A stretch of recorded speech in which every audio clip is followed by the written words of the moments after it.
Most people think they're bad with money.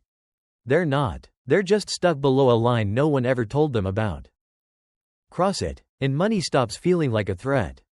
Miss it, and you can work forever and still feel trapped. Here's something almost no one talks about. There's a moment when you open your banking app and your stomach doesn't drop. You don't instantly close it. You don't start doing mental math about whether that coffee will cost you groceries later this week. For the first time in a long time, you just look at the number and breathe.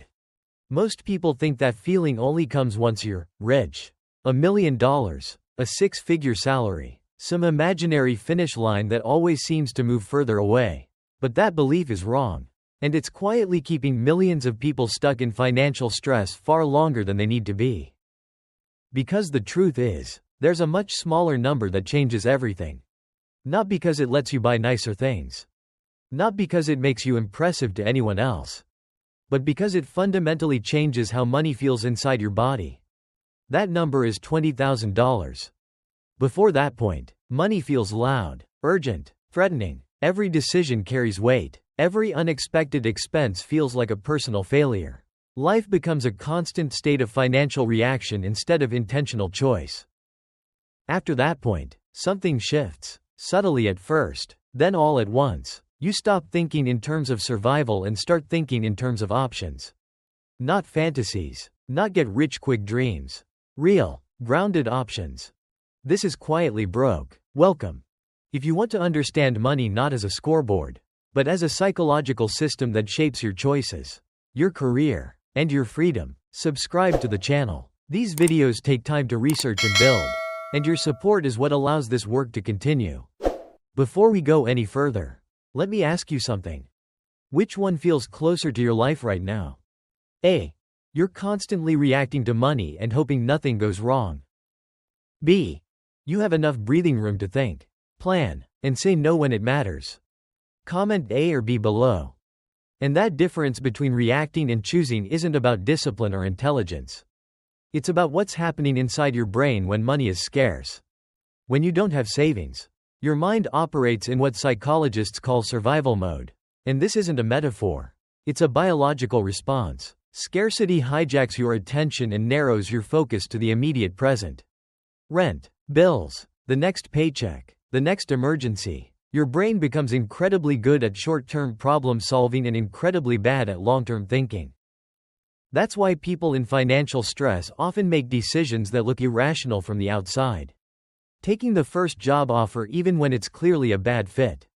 Staying in a toxic workplace because leaving feels too dangerous. Saying yes to things you don't want to do. Not because they align with your goals, but because you're afraid of what happens if you say no. This isn't weakness, it's pressure. When every dollar matters, every decision carries emotional weight. You're not just choosing how to spend money. You're choosing how to avoid pain. And when your brain is busy putting out fires, it simply doesn't have the bandwidth to plan a future. Trying to think about investing, career strategy, or long-term growth while living paycheck to paycheck is like trying to plan a vacation while your house is on fire. Technically possible, but completely unrealistic. What's interesting is how little it actually takes to interrupt this cycle. Research shows that even a small emergency buffer creates a measurable improvement in financial well-being. Just a couple $1,000s can reduce anxiety and increase a sense of control. Not because it solves every problem, but because it buys time. It gives your brain space to pause instead of panic.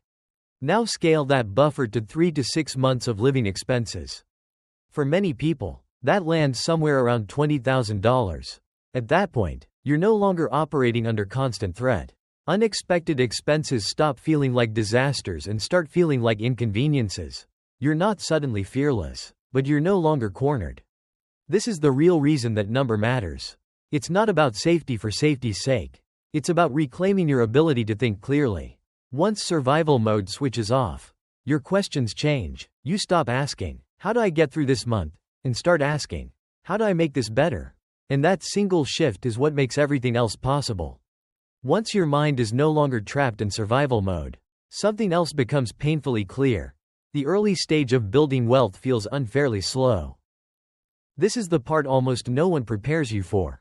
You can be doing everything right, tracking your spending, saving consistently, investing responsibly, and still feel like you're barely moving. Month after month, you show up, make the same sacrifices, and the number inches forward in a way that feels almost insulting.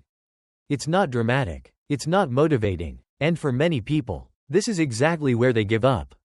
The reason has nothing to do with effort. It's physics. Building your first financial foundation is like pushing a heavy boulder uphill from a dead stop.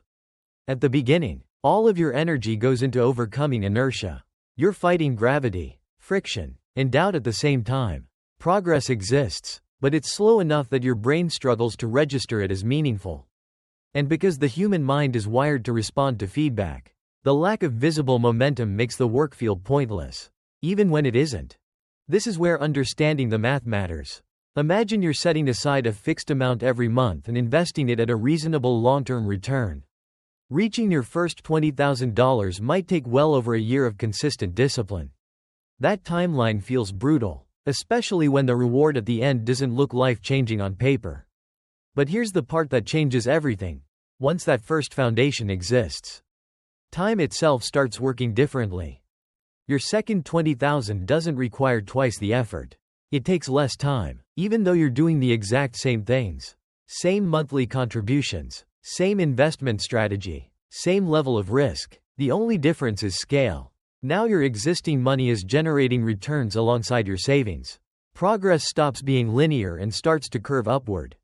At first, those returns feel insignificant. A percentage gain on a small balance barely registers emotionally. But as the base grows, the same percentage begins to produce numbers that actually matter. The strategy hasn't changed. Your behavior hasn't changed. The system has. This is why the early phase feels so discouraging and why quitting too soon is so costly.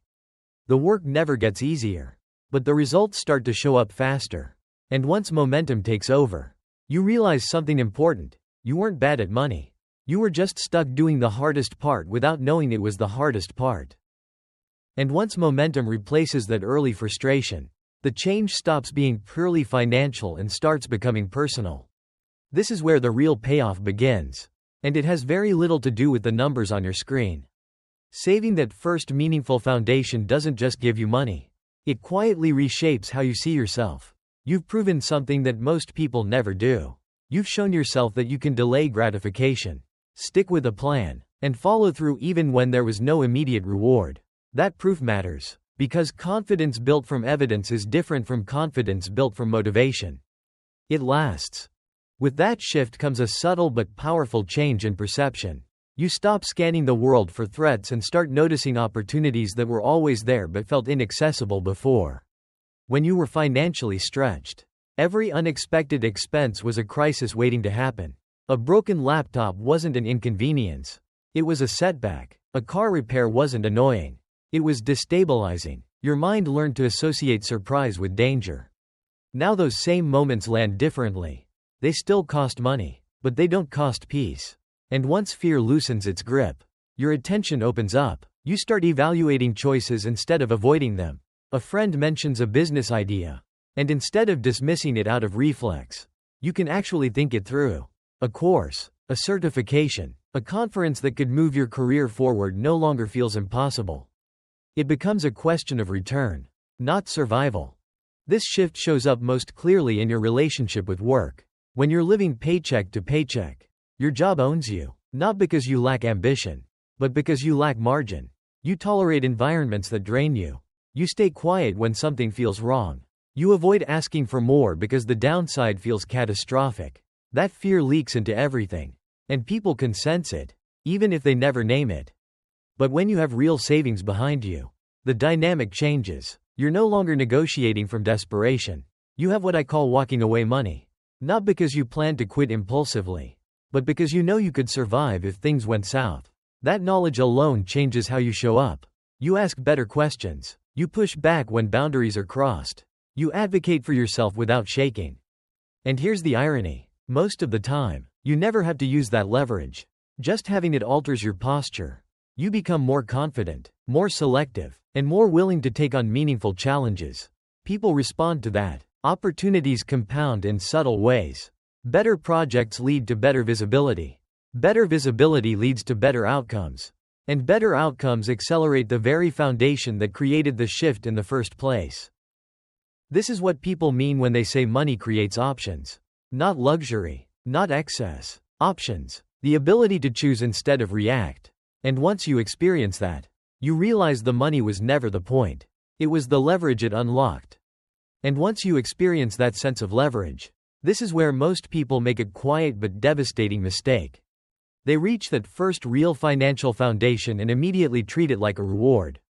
A new car, a bigger apartment, an expensive vacation, a lifestyle upgrade that finally makes all the sacrifice feel worth it.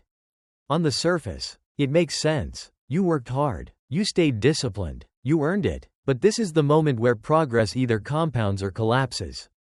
That first $20,000 was never meant to be spent. It wasn't a prize at the end of a long race. It was the starting line, the seed, the thing that turns effort into momentum. When you spend it, you don't just lose money. You lose the system that money created. This is where understanding opportunity cost changes how you see every major decision. Most people ask, can I afford the monthly payment? That question keeps them trapped. A payment feels manageable, even when the long-term cost is enormous.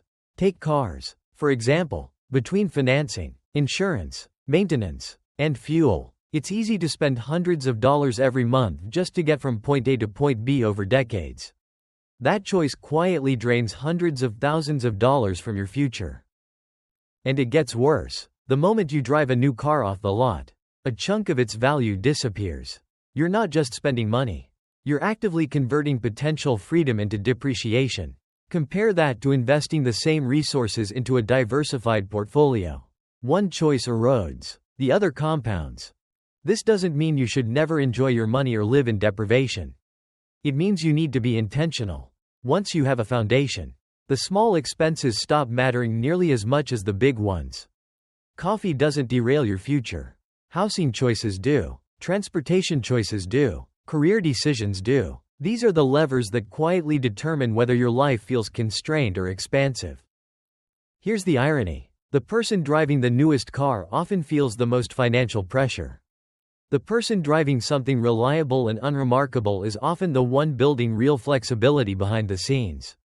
Quiet wealth isn't loud. It doesn't announce itself. It creates space. That's the real promise of this milestone. $20,000 won't make you rich, but it gives you something far more valuable.